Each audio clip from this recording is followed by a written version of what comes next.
देखिए, ये बहुत एक पुरानी और लंबी डिमांड थी, क्योंकि बाकरगढ़ गांव जो दिल्ली का बॉर्डर है, वहां से ये गांव गुभाना और माजरी ये केवल 2 किलोमीटर की दूरी पे है। और कुछ समय पहले जब हमने बाढ़सा के लिए बस भी चलाई थी, बाढ़सा एम्स के लिए, तब भी ये डिमांड आई थी। और कुछ समय पहले जब उपनिया गांव में मेरा जाना हुआ था, वहां जनसभा थी,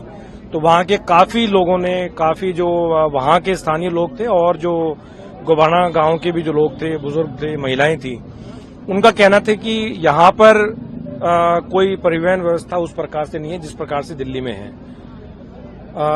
दिल्ली में जिस प्रकार से माननीय सीएम अरविंद केजरीवाल जी के नेतृत्व में, उनके मार्गदर्शन में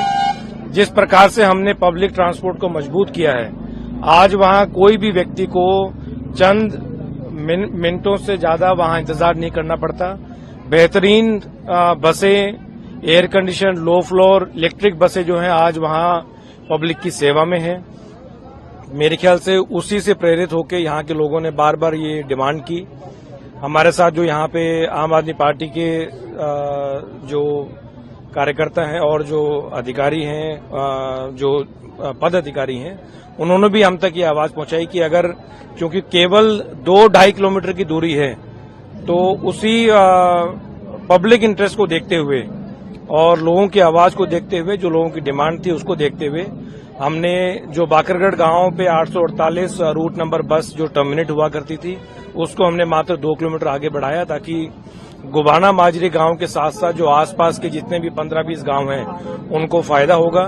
गुभाना माजरी व आसपास के जितने भी गांव हैं जो झज्जर जिला में आते हैं, मेरी तरफ से, दिल्ली सरकार की तरफ से, माननीय सीएम अरविंद केजरीवाल जी की तरफ से उनको बहुत बहुत बधाई कि उनको बेहतरीन इलेक्ट्रिक बसों में सफर करने का मौका मिलेगा। रात को धूप में, बारिश में जो हमारी माताएं बहनों को 2-2.5 किलोमीटर बाकरगढ़ गांव से चलने पे मजबूर थीं, वो अब बिल्कुल आराम से, और स्पेशली महिलाएं, माताएं, बहनें जो हैं, वो बिना किसी किराए के, बिना किसी टिकट के पैसा दिए वो ये सफर जो है बहुत अच्छे तरीके से कर पाएंगी। तो मेरी तरफ से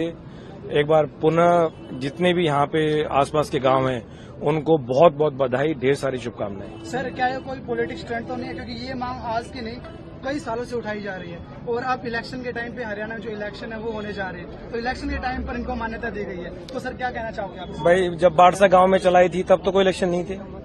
और वो बसें आज भी चल रही हैं। तो बाढ़सा गांव में जो बसें चलाई थी, तो राजनीति अपनी जगह है,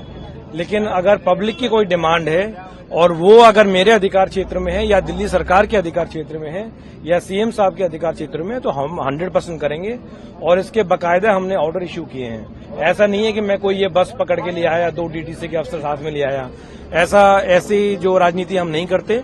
बाकायदा हमने ऑर्डर इश्यू किए हैं, डीटीसी द्वारा ये ऑर्डर के तहत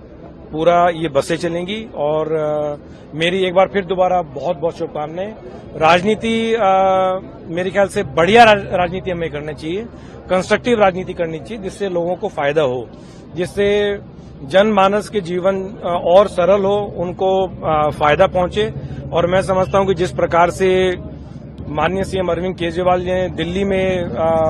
एक आम आदमी के जीवन को बढ़िया बनाया है, चाहे वो शिक्षा है, स्वास्थ्य है, ट्रांसपोर्ट है, पब्लिक ट्रांसपोर्ट है, उसी प्रकार से यहाँ के गांवों को भी सुविधा मिलेगी। बहुत बहुत धन्यवाद।